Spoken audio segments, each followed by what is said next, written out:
Los conversadores que tendremos hoy serán Mauricio Dominici y Gabriel Uribe. Sobre Mauricio Dominici, es un crítico teatral caleño y ensayista graduado en literatura colombiana y latinoamericana, profesor de historia, teoría y crítica teatral en el Departamento de Artes Escénicas de la Universidad del Valle, vinculado al movimiento del nuevo teatro colombiano en los años 60 entre los años 60 y 80 como docente, asesor dramatúrgico, periodista y crítico. Es autor de la obra dramática 1948 en colaboración con los directores Gabriel Uribe y Jenny Cuervo.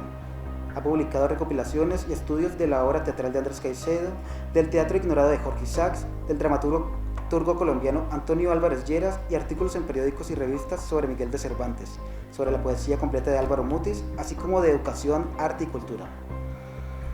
Participó en el proyecto Análisis de la Dramaturgia Colombiana Actual, dirigido por el teórico e investigador teatral José Luis García Barrientos, de origen español. Gabriel Uribe, por su parte, es actor y director de teatro, nacido también en Cali, docente del Departamento de Artes Escénicas de la Universidad del Valle, donde fundó el grupo de investigación Quinto Acto. Su formación se dio en el contexto del nuevo teatro colombiano al lado del maestro Enrique Buenaventura. Ha trabajado con varios grupos de la ciudad de Cali, como el TEC, Cali Teatro, Esquina Latina, El Taller, La Tarumba, Teatro del Presagio, entre otros. Algunos de los proyectos de investigación en los que ha participado son el personaje en el teatro contemporáneo, del cual surgió el montaje de la obra de Tom Stoppard, Rosencrantz y Wildenstein han muerto, y 1948, obra sobre las consecuencias del asesinato de Jorge Eliezer Gaitán. Tiene un libro inédito, producto de su investigación, titulado El teatro en Cali, 1966 a 1968, Utopía y Realidad. Nace en Colombia un nuevo paradigma donde prima la escena como motor significante y narrativo por encima del texto mismo de la obra, donde la figura del director ya no es la que guía el desarrollo del proceso de montaje, sino la colaboración de los actores, quienes expresan sus ideas en un fin común, para entender sus importantes aportes a la construcción del teatro moderno colombiano. Si bien este teatro se inscribe dentro de las ideologías políticas de izquierda de la época, es porque se caracteriza por ser un teatro universitario, donde los saberes humanísticos se impregnan del panorama sociopolítico nacional. Gabriel Uribe distingue dos tendencias de este movimiento: una orientada hacia el teatro cultural, es decir, un teatro que complementa la formación humanística basada en el montaje de autores extranjeros, y otra, la que nos concierne, independiente de las políticas de bienestar universitario, oficiales, centradas en los temas históricos y los conflictos sociales de la nacionalidad colombiana. Este teatro último se caracteriza por ser un teatro comprometido, revolucionario. No posee un método o una estética. Está hecho por colectivos amateur de acción política y no se plantea su actividad artística con objetivos profesionales. Esa investigación fue financiada por la universidad. Vinculamos otras personas que trabajaron allí con nosotros, las que ha mencionado Oscar al principio, y culminó este proceso en un trabajo de investigación sobre el teatro de creación colectiva del TEC, Teatro Experimental de Cali, y del grupo La Candelaria, como los dos grupos de teatro colombianos más representativos de esta tendencia, la tendencia de la creación colectiva. Hicimos pues un largo recorrido, miramos muchas obras, miramos muchos textos, y al final establecimos, digámoslo así, como un canon de cuál era el teatro más representativo de esas dos agrupaciones, y decidimos analizarlo, estudiarlo como en una doble perspectiva. De un lado, como el contexto en el cual esas obras habían surgido, y del otro, un análisis, digamos, más o menos estructural de cómo funcionaban esas obras. Y así, digamos, producimos ese libro que finalmente titulamos El teatro de creación colectiva y la utopía insurreccional. Pero a partir de los años 60 entra la vanguardia en Colombia, entran las teorías de vanguardia, y el teatro entra en una dinámica completamente distinta. El teatro colombiano, particularmente en Cali, lo que hay que entender también en esto es que Cali va a ser como el centro de ese movimiento. El movimiento del nuevo teatro nace con una enorme fuerza en Cali, y realmente con el liderazgo del maestro Enrique Bonaventura, ese teatro se va a ir posicionando en Colombia. Y esta primera década es como de asimilación de todas las teorías de vanguardia, entre las cuales está justamente una problematización del texto literario. El teatro hasta esa fecha se ha hecho basado en un texto literario. El nuevo teatro va a poner en cuestión eso, y a partir de los años 70 se propone el modelo del teatro de creación colectiva. Y esto va a dar de mucho que hablar, van a haber grandes debates, van a haber partidarios de ese modelo teatral y van a haber enemigos de ese modelo teatral. Evidentemente no es lo único que se hace, hay otros grupos que siguen otras líneas y sabemos muy bien cuáles son, representativos también, pero digamos, por lo menos en Cali, ese modelo del teatro de creación colectiva fue dominante. Yo, para abrirla un poco el conversatorio con Gabriel, le quisiera preguntar a Gabriel acerca de digamos, lo que él considera que se puede definir como el teatro de creación colectiva. ¿A qué llamamos eso y en qué consiste? De creación colectiva se comenzó a hablar en Colombia desde los años 60, pero sin nombrar creación colectiva. Hay una anécdota que se recoge pues en una investigación que tiene que ver con una actitud que en algún momento asumió Enrique Bonaventura cuando trabajaba con Escuela Departamental de Teatro. En 1964 se estaba montando La Celestina, y dicen los actores que participaron allí que llegó un momento en que Enrique paró los ensayos y dijo: hasta aquí llego yo. Es decir, yo no quiero seguir trabajando con este método. Era un método de trabajo donde el director traía las ideas, se las comunicaba a los actores la ejecutaban.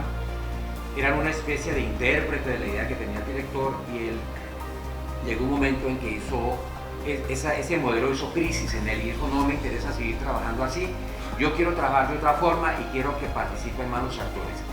Ya se había formado una buena cantidad de muy buenos actores aquí en Cali.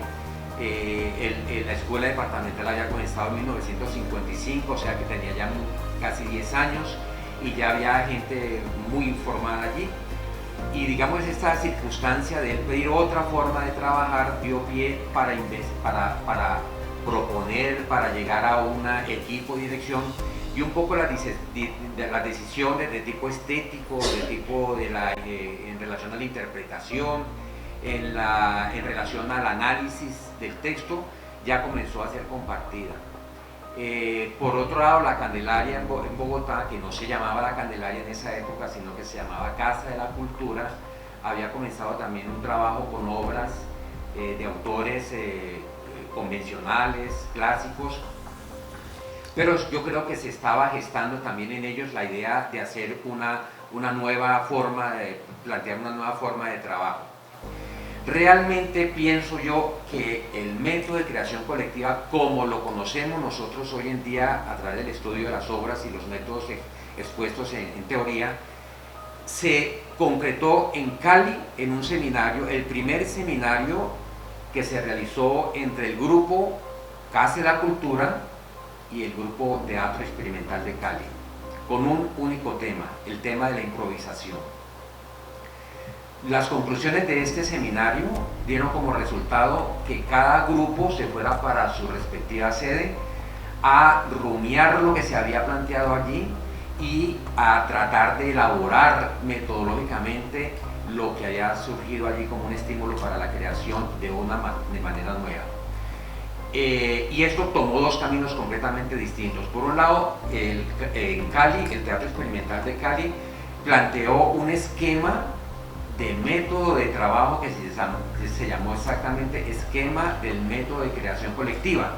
Era un método fundamentado con mucha argumentación, pienso yo hoy en día leyéndolo, que sus fundamentos provenían del estructuralismo francés, y digamos eso se creó un método con digamos una evolución de sus planteamientos, unos procedimientos, unos pasos claramente establecidos.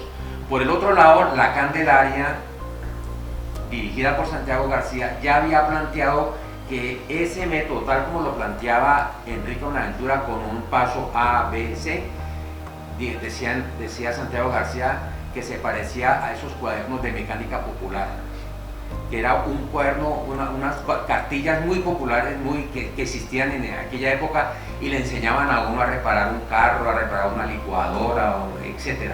Y había un paso a paso. Entonces ahí surgió la gran diferencia. Santiago decía que hacer teatro no podía ser un seguimiento de un manual. Y para Enrique Buenaventura era imprescindible partir de conocimientos previos, de análisis rigurosos, de una aplicación, digamos, estructuralista, de conocer el texto para poder llegar a un resultado. Y entonces se desarrolló cada grupo, hizo una experiencia de producción muy rica, pues ustedes saben, ese es el resultado del libro, son 6 obras analizadas del TEC y 5 obras de la Candelaria, hechas las 2 bajo el método de creación colectiva, pero con la diferencia que en la de Cali se aplicó rigurosamente el método planteado por Enrique Buenaventura y el de Bogotá, según Santiago García. Cada obra implicaba recrear un método distinto. Enrique Buenaventura no puso en sus textos obras de creación colectiva, entre otras cosas porque él las escribía solo. Él era un autor, digamos, la creación colectiva en el TEC se hacía a partir de una obra escrita ya por Enrique Buenaventura. Entonces el proceso de puesta en escena sí podía ser colectivo, pero la obra como tal, el texto, ya estaba escrito de antemano. Podía tener algunas variaciones, modificaciones menores, pero digamos sustancialmente el texto estaba. En cambio en la Candelaria el texto no estaba simplemente una idea, y las improvisaciones llegaban a elaborar el texto, el argumento, los personajes, la situación, y finalmente en el punto culminante del proceso aparecía la escritura como una necesidad de fijar algunas cosas, y normalmente se llamaba a un escritor.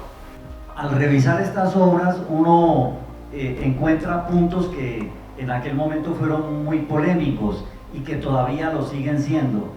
Por ejemplo, de alguna manera el teatro de creación colectiva adoptó como modelo dramatúrgico a Bertolt Brecht. Era realmente el dramaturgo que estaba en la base de muchas de las obras y de la escritura teatral. O sea que era relativo realmente el hecho de que fuera una escritura completamente espontánea, que no tuviera ningún modelo, y cuando nosotros revisamos las obras realmente encontramos que hay eso, es decir, hay una especie, digamos, de noción de lo que Brecht llama el teatro épico, es decir, un teatro narrativo, no un teatro dramático. De hecho, a veces a nosotros se nos dice que hemos hecho una especie de retro, de haber regresado a, ¿cierto?, en la medida en que Brecht está después de Stanislavski, pero a nosotros nos pareció que el teatro colombiano tenía de alguna manera que pasar por los procesos de formación del actor en la metodología de Stanislavski, y esa discusión, digamos, apareció muchas veces en la investigación que estábamos haciendo. Los fundamentos de Stanislavski son imprescindibles para un actor que se crea integral. Pero yo creo que esto, Mauricio, y tú lo viviste muy bien porque estamos en las antípodas políticas, se obedeció también a la militancia de los actores y directores en la izquierda colombiana. Y yo creo que uno no puede entender y comprender el tipo de obras que se hicieron, ni el método que se utilizó, si no acompaña esto de qué era lo que pasaba políticamente en ese país. Yo analicé una obra que se convirtió en una obra emblemática del teatro colombiano que se llama En la diestra de Dios Padre. De esa obra se ha hablado muchísimo, esa obra se convirtió como una especie de ícono del teatro caleño. La particularidad de esta obra en el trabajo del TEC es que se convirtió como una especie de obra eje. Enrique y el TEC hicieron 5 versiones. Entonces, digamos, las primeras 2 versiones están completamente ajustadas al texto de Carrasquilla. Es decir, que es un texto que tiene un fuerte contenido cristiano. Peralta es un tipo que tiene una gran sensibilidad social, es un hombre muy pobre, pero todo lo que tiene lo comparte. Cristo y Pedro eligen un hombre en la tierra que sea capaz, digamos, de llevar el mensaje cristiano, y dicen ese hombre es Peralta. Y el cuento se mueve, digamos, en una ideología cristiana muy clara. Pero ahora, el único problema es que Peralta es muy buen cristiano, pero es jugador y bebedor. Y entonces, evidentemente, hay momentos en los cuales eso comienza a ser muy problemático para San Pedro y para Cristo. Y un poco enreda, digamos, todos los presupuestos de la ideología cristiana. Y es una obra de carácter cómico, divertida. En esa primera versión, Enrique y el TEC respetan completamente esta estructura, pero ya para la tercera versión se produce un cambio, y ese cambio lo introduce realmente una nueva visión política, una participación del TEC en la militancia de izquierda, en la militancia comunista. Y eso hace que Peralta comienza a aparecer como un líder de izquierda. Ya no es solamente, digamos, un cristiano de principio, sino que es un poco un líder de izquierda que quiere hacer la revolución. Y eso ya se convierte, digamos, un poco como en otra cosa. Esa obra suscitó muchas polémicas porque en la primera versión fue acogida de manera apoteósica por el público de Cali y se registró como una obra emblemática, pero luego la tercera, la cuarta y la quinta versión se convirtieron realmente en un dolor de cabeza y solamente fue acogida por los sectores de izquierda. La última versión todavía es mucho más llamativa porque en ese momento llega a Colombia la ideología de la teología de la liberación que se estaba produciendo en Brasil y en el Perú. Todas las obras que nosotros analizamos en el libro de alguna manera tienen una marca política muy fuerte, y esa marca política es una marca de izquierda, y esa marca política es el deseo realmente de que haya un cambio revolucionario en el país. Y al final hay la dinámica de todas las obras, tanto las del TEC como de la Candelaria, están en esa dirección. Lo importante de ese movimiento es que ese movimiento tenía un compromiso, digamos, con la dramaturgia colombiana, y tenía un compromiso, digamos, con la vida política y social colombiana. Y en ese sentido fue un movimiento que impactó poderosamente sobre la cultura local y la cultura nacional. Por ejemplo, con relación a la inclusión de la visión política de izquierda, es muy simpático que en una obra como Nosotros los Comunes, que habla de la sublevación de los comuneros del Socorro y San Gil, por el asunto esto de los impuestos y el caballero Góngora, y toda esta gente, personajes de la época de la colonia. Finalmente, el personaje que un poco agencia, que representa, digamos, estas aspiraciones populares, que es José Antonio Galán, es finalmente derrotado y sacrificado. Entonces, la gran mayoría de los comuneros se desplazan finalmente hacia los llanos orientales. Y es muy simpático que hay una escena extrañísima, loquísima, que van los campesinos en un éxodo hacia los llanos y se encuentran con un campesino, y además es el único personaje que tiene nombre propio, porque los demás son campesino 1, campesino 2, oficial 1, oficial 2, etc. Pero este tiene un nombre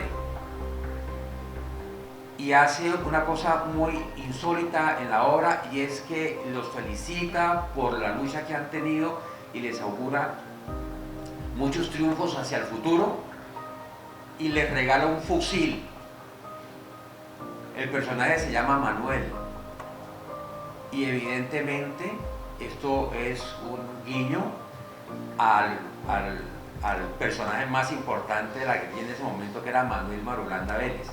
Entonces, sin ningún problema, la Candelaria metió a ese personaje contemporáneo en una historia, pues, del siglo XVIII y XIX. Entonces es muy interesante, digamos, cómo hay una afirmación de una posición política que un poco podría decir uno hasta qué punto es justificado o no, pero que como actitud política es, digamos, de valor, de mucho valor. En Cali se formó la primera compañía de teatro oficial que ha habido en Colombia. se llamaba Teatro Escuela de Cali. Fue fundada en 1962 por Fanny Mique, que ustedes saben fue la creadora del Festival Iberoamericano de Teatro. Se creó la primera compañía. En esa época le pagaban a cada actor la suma de 500 pesos.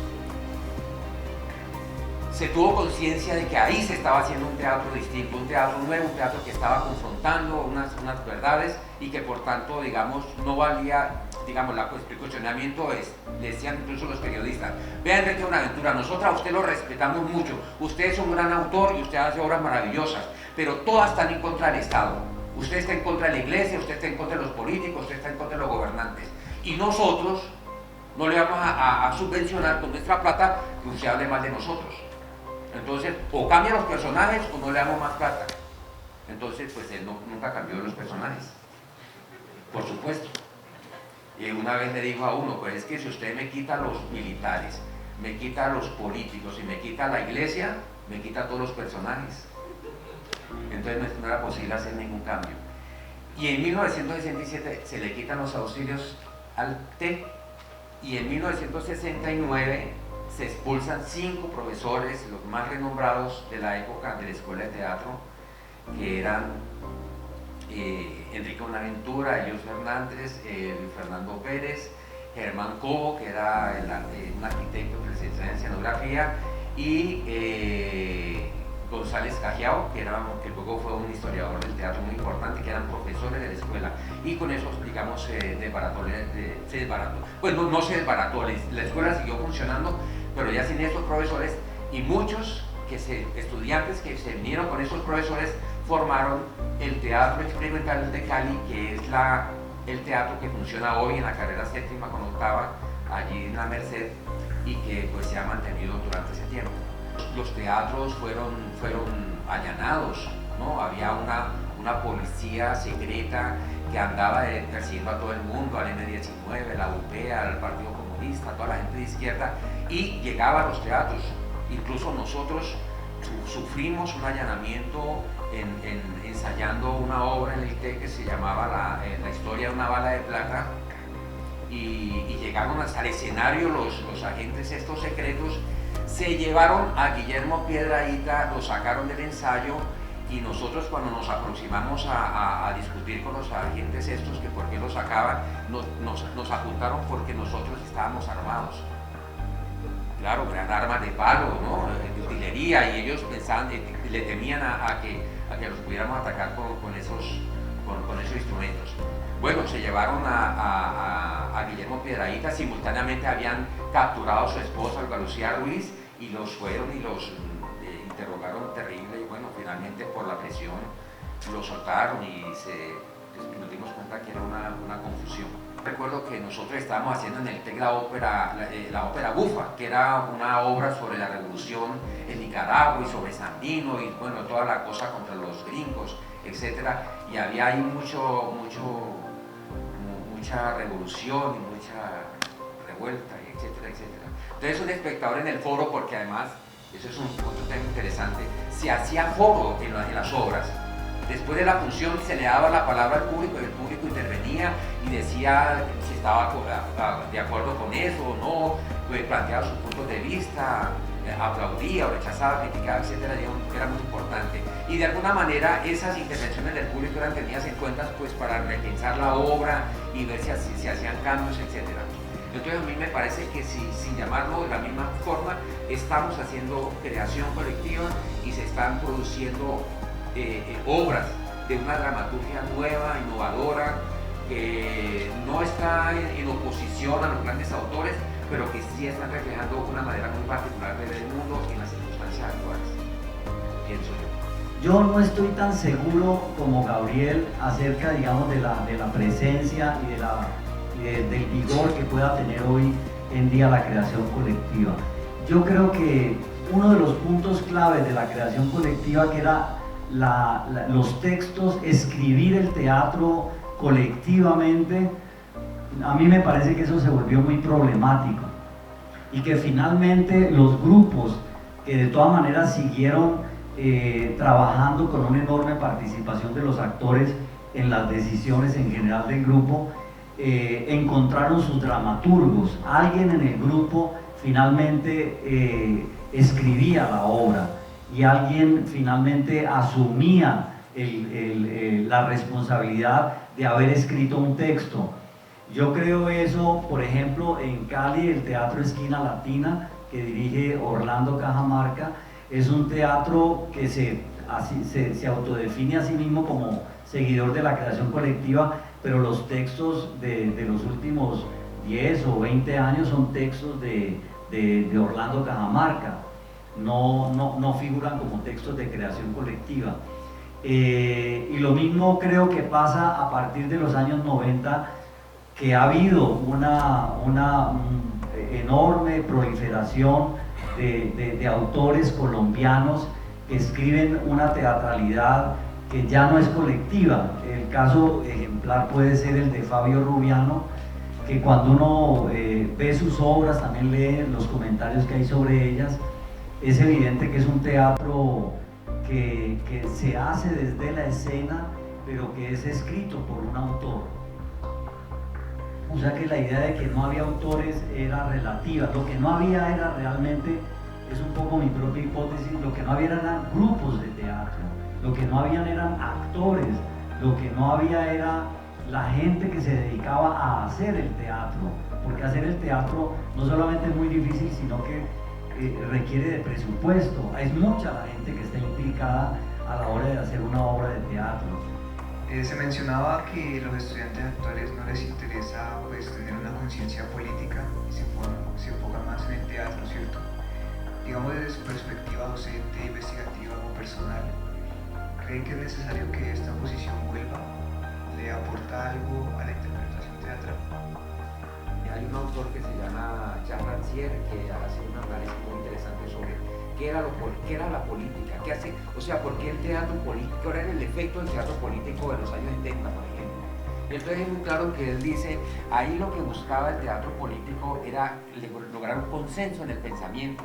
Es decir, había una ideología que el grupo la estimulaba, la aportaba, la llevaba, y digamos, un poco el efecto que debía lograrse entre el público era que todo el público pensara como el grupo estaba planteando que pensara, ¿cierto?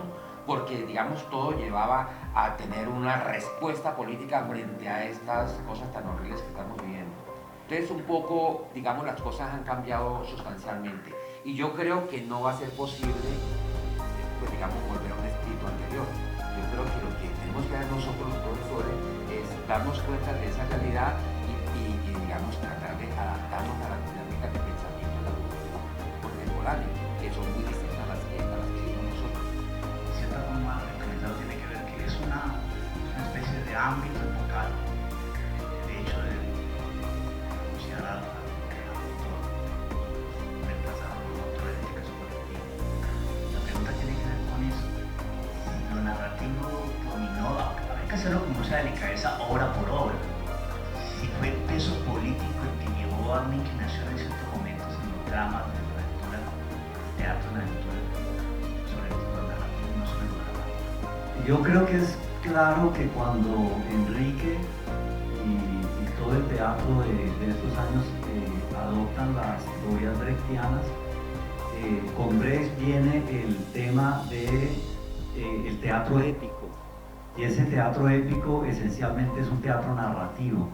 Quiere decir que en ese teatro brechtiano se incorpora el narrador, porque la tradición hasta Bertolt Brecht, digamos, dominante, era el teatro dramático, en donde los personajes se enfrentan en un diálogo, pero no hay la presencia de un narrador.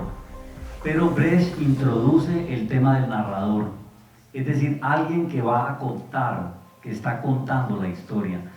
Y este es como el primer efecto, digamos, de lo que se llama el distanciamiento. Hacer sentir al espectador que lo que está viendo es una historia que está siendo contada desde un cierto punto de vista. Ahora, eso tiene sus más y sus menos. En cierto sentido, hoy en día, por ejemplo, el teatro de Brecht, el más interesante, resulta ser el teatro de los primeros años, ese teatro que fue caracterizado como un teatro expresionista, ese teatro que no tiene narrador, que es un teatro eminentemente dramático. Entonces yo creo que al TEC, que a Enrique, que a toda esa dramaturgia le pasó claramente que adoptaron la cosa narrativa y esa en un determinado momento se impuso. Ahora, Enrique tiene una obra dramática que no es brechtiana, o no es esencialmente brechtiana, que es un poco la que tú citaste como La Maestra, como Los Papeles del Infierno. Esa obra obedece a un periodo de Enrique anterior a la creación colectiva y a la conceptualización, digamos, del teatro épico que incorpora al narrador.